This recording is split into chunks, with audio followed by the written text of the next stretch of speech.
मुकम्मल लिखी हुई रेसिपी के लिए यूट्यूब की वीडियो के नीचे चेक करें या फिर वीडियो के ऊपर लिंक को चेक करें जो कि आपको सीधे मेरे वेबसाइट cookWithFaiza.net पर ले जाएगा। अस्सलाम वालेकुम जी, आज आप लोग बनाने जा रहे हैं बहुत ही मज़ेदार गोश्त में वैरायटीज़ का नाम है मटन मखनी। सबसे पहला काम यहाँ पर मेरे पास मटन है 1 किलो जितना, इसको हमने पहले करना मैरिनेट।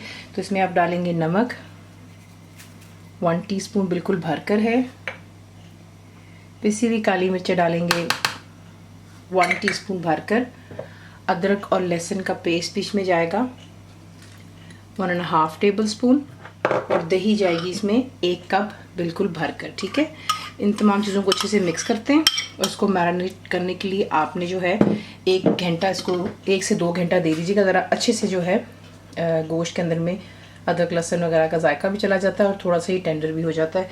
तो ये किसको अच्छे से यहाँ पे मैरिनेट करते हैं 2 घंटे के लिए और फिर आपको दिखाते हैं नेक्स्ट स्टेप। अब इसका नेक्स्ट स्टेप जो है, हमने इसका एक जो ग्रेवी बनानी है उसके हम तैयारी यहाँ पे करने लगे। तो एक फ्राइंग पैन ले लीजिएगा या हांडी जो भी आपको ईजी लगती है, उसमें आप डालेंगे 1/4 से लेके 1/3 कप जितना तेल जाएगा और बीच में जाएगा मक्खन 100 ग्राम्स, क्योंकि हम बना तो मखनी सालन रहे हैं तो मक्खन के बगैर तो फिर इसका जायका नहीं आना। और ये मुझे मालूम है काफ़ी बहनें और बच्चे ये भी कंप्लेन करेंगी कि जी बहुत हाई कैलोरी डाइट है रेसिपी है, लेकिन बेसिकली अगर आप देखें तो ये सालन जो है हम रोज़ाना तो घर में नहीं बनाते हैं, ये ज़्यादातर दावतों वगैरह में जो है आप इसको इस्तेमाल करते हैं वंस अ ब्लू मून।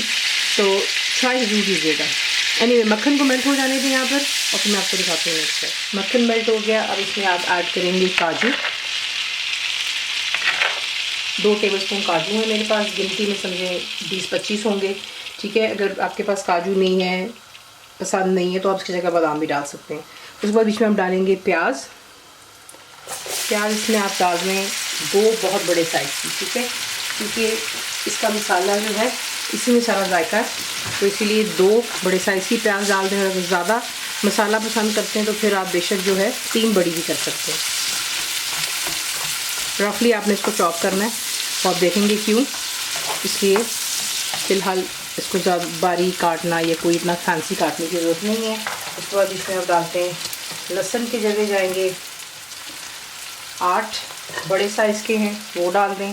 अदरक बीच में जाएगी तकरीबन 1 से 1.5 इंच का टुकड़ा और बीच में जाएंगी हरी मिर्चें 4 अदद। रफली इसको आप इस तरीके से डाल दीजिएगा। ठीक है, इन्हें डालें तमाम चीज़ों को और यहाँ पर हाई फ्लेम पर आपने इतना ही कुक करना है इसको बेसिकली कि जो प्याज है वो थोड़ा सा सॉफ्ट हो जाएगा और फिर मैं आपको दिखाती हूँ नेक्स्ट स्टेप। अब इसमें आप डालेंगे, देखिए प्याज भी सॉफ्ट हो गई। ठीक है, और इसमें आपको बड़ी अच्छी एक खुशबू आनी शुरू हो जाती है अदरक लहसुन और प्याज की, यकीन जाने।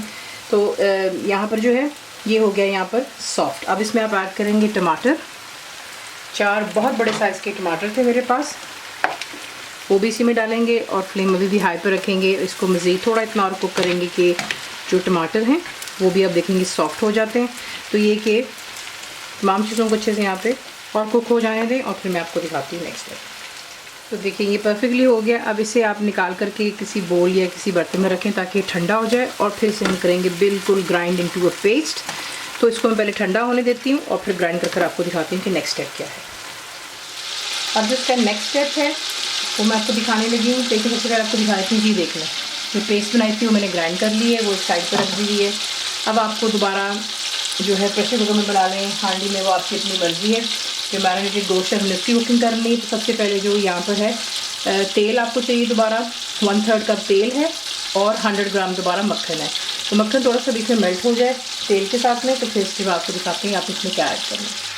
अब इसमें जो है हम डालेंगे जो कि हमारा मैरिनेटेड गोश्त है, तो तमाम गोश्त को इसमें ऐड करते हैं।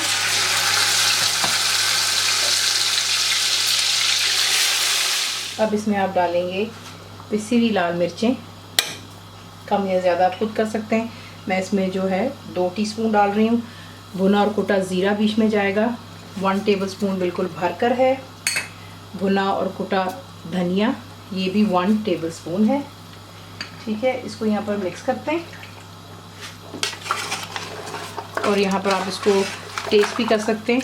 अगर आपको लगता है कि नमक कम है तो आप नमक और ऐड कर सकते हैं।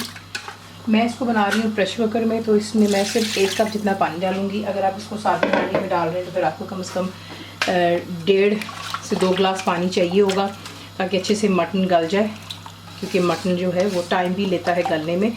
तो ये कि मैं प्रेशर कुकर में इसको आज बना रही हूँ। तो यहाँ पर मैंने इसमें 1 कप पानी डाल दिया। दही का भी पानी बीच में है, आप देख रहे हैं, और गोश्त भी पानी छोड़ेगा, इसलिए ज़्यादा पानी की ज़रूरत नहीं है। अब इसको मैं कवर करूँगी और प्रेशर कुकर में इसको कुक होने दूँगी 20 मिनट के लिए, और उसके बाद इसे खोल करके इसका पानी खुश करेंगे, वो आपके सामने करूँगी।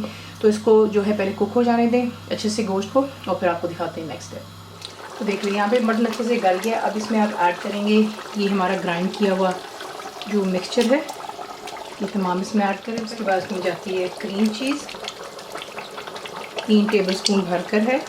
टमाटो केचप इसमें जाता है 3 टेबलस्पून भरकर। क्रीम इसमें जाती है 3 टेबलस्पून। घर की डाल लें, बाज़ार की डाल लें। अब टमाटो की जो एक प्यूरी होती है जो आपको इसी किसी ट्यूब्स में मिलती है, ये मैं इसमें इस्तेमाल कर रही हूँ 3 टेबलस्पून। क्रीम चीज़ मैंने आपको घर पर भी बनानी सिखाई दी है, आपको लिंक वीडियो में दे दिया जाएगा। अगर आपको बाज़ार से नहीं मिल रही या महंगी मिलती है तो आप घर पे भी इसको बना सकते हैं। उसका रिज़ल्ट माशाल्लाह बहुत अच्छा आता है। जिन्होंने बनाया उन्होंने कमेंट भी किया हुआ है कि उनको बहुत पसंद आई है। उसके बाद बीच में जाता है रेड फूड कलर, ऑप्शनल, लेकिन ये डालना ज़रूरी है बीच में। उसके बाद जाती है बीच में चीनी 1 टेबलस्पून, और कसूरी मेथी इसमें जाएगी 1 टेबलस्पून। मसल के डालते हैं, तमाम चीज़ों को अच्छे से मिक्स करें। अब यहाँ पर जो है आपने फ्लेम हाई पर कर लेनी, तमाम चीज़ें अच्छे से मिक्स कर लेने के बाद, और इसको यहाँ पर अच्छी तरह आपने पकने देना है, क्योंकि गोश्त तो गल गया हुआ है, ठीक है। थोड़ी बहुत जो कसर होगी वो बाकी इसी मसाले के साथ में हो जाएगा, ताकि अच्छे से जो तमाम मसाले हैं, जायके हैं, वो अच्छे से साल में आ जाए। यकीन जाने इसका जायका इतना मुख्तलिफ है, आप ज़रूर ट्राई कीजिएगा। और ये रोज़ाना की डिश नहीं होती, इससे मैंने आपसे कहा ये दावतों पर अच्छी लगती है। कोई 1 डिश पार्टी है, कोई दावत हो रही है, कोई बर्थडे पार्टी है, कुछ एनीथिंग दैट सच, उसमें ज़रा ये ज़रूर ट्राई कीजिएगा। तो ये कि इसको यहाँ पर थोड़ी देर और पकने दूँगी। आप देखेंगे थोड़ा थोड़ा तेल जो है, मक्खन वगैरह सरफेस पे आना शुरू हो जाता है। तो उसको आपको दिखाते हैं नेक्स्ट स्टेप। तो देख लें यहाँ पे सालन कम्प्लीटली तैयार हो गया है, और ये बहुत ही गाढ़ा इसका मसाला बनता है। तो ये मैं सोचेगा कि वो तेल नज़र नहीं आ रहा, लेकिन अगर आप देखेंगे और से तो जो जहाँ डार्क डार्क पैचेज़ हैं वो तेल ही है। लेकिन ये कि जब भी थोड़ा सेटल होगा तो खुद ब खुद वो ऊज होकर ऊपर आ जाएगा, वरना फिर नीचे हांडी लगनी शुरू हो जाती है। तो यहाँ पर इसको चूल्हे को बंद करते हैं, और इससे मैं करती हूँ डिश। इसी के साथ इसे बनाते हैं। इसको सर्व कीजिएगा, गर्मा गर्म नान हो जाए, रोगनी नान हो जाए, घर की रोटी भी चलती है, लेकिन जो इसका मज़ा नान के साथ में है वो उतना ख़ास रोटी के साथ नहीं आता। बदंदाज योर चॉइस। रेसिपी आपको पसंद आती तो प्लीज़ इसको लाइक, शेयर और सब्सक्राइब ज़रूर किया करें। कंप्लीट रिटर्न रेसिपी आपको मिलती है मेरी वेबसाइट पे, जिसको quizfaza.net पर, और उम्मीद आप लोगों ने मेरी ऐप भी डाउनलोड करी होगी जो कि फ्री है। तो ज़रूर बनाइएगा। आपको कैसा लगा दुआ में याद रखें, and thank you for watching the video. Channel को सब्सक्राइब करें, बेल आइकॉन का बटन दबाएं, मेक श्योर कीजिएगा कि ऑल भी प्रेस कर दीजिएगा, ताकि आप लोगों को मेरी लेटेस्ट वीडियोज़ रिसीव हो जाएँ।